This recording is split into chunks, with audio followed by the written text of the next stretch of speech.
Welcome into the REKAP Rush Hour for Tuesday, January 10th. I'm David Kaplan. Hope you're having a great day. It's brought to you by Chevy Drive Chicago.com, your Chicagoland Chevy dealers. Let's get right into this. Football news with Ryan Poles meeting the media this morning up at Hallis Hall.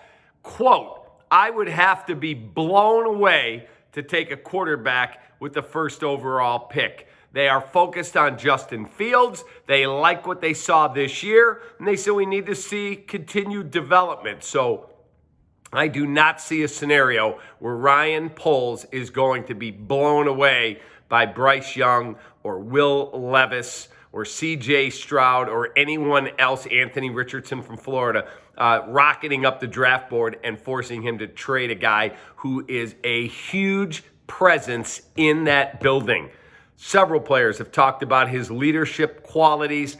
I don't see a scenario where the Chicago Bears are trading Justin Fields. He left the door open that much. So if you're another team thinking, I got to get that pick or I got to get that kid, you better come with a huge offer. Speaking of huge offers, Chris Ballard, the Colts GM, met the media today. Took responsibility for the mistakes that he's made as Colts GM at the quarterback position and other. And when the question was asked, would you pay a big price to move up? He said yes. So Ryan Poles, make sure your cell phone is charged, my man, because you're going to get a ton of calls about that number one pick. One of the targets that the Bears absolutely will be looking at is Jalen Carter, the three-technique inside mauler run stuffer from the defending world champ or national champ Georgia Bulldogs, who won their second straight last night, just annihilating an overmatched TCU team. Jalen Carter announced this morning he is headed to the NFL draft. Also, Mike McCarthy, there's been a lot of speculation that if the Cowboys don't at least win at Tampa in round one, that he could be in big trouble with owner Jerry Jones. Jones, who does a regular radio show in Dallas, said today, quote, I have complete confidence in Mike McCarthy. I am not thinking about making a change. Whether that's the truth or not remains to be seen. If they lose to the Buccaneers on the road, we'll find out what Jerry thinks, I'm sure, in short order.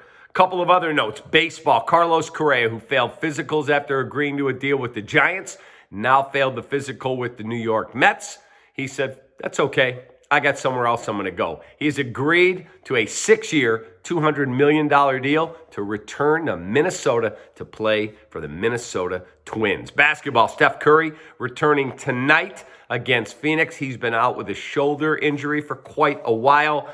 And we say our prayers for Liam Hendricks, the White Sox star closer, who is a great dude. My dealings with this guy have been nothing but first class, just an awesome guy. He's been diagnosed with non-Hodgkin's lymphoma, and he began his cancer treatments yesterday, so we say a prayer for him. Don't forget, go to Obvious Shirts and get that Take That Green Bay t-shirt. Have a great rest of your day. I appreciate you. Tune in to Captain J. Hood in the morning on ESPN 1000. Take that.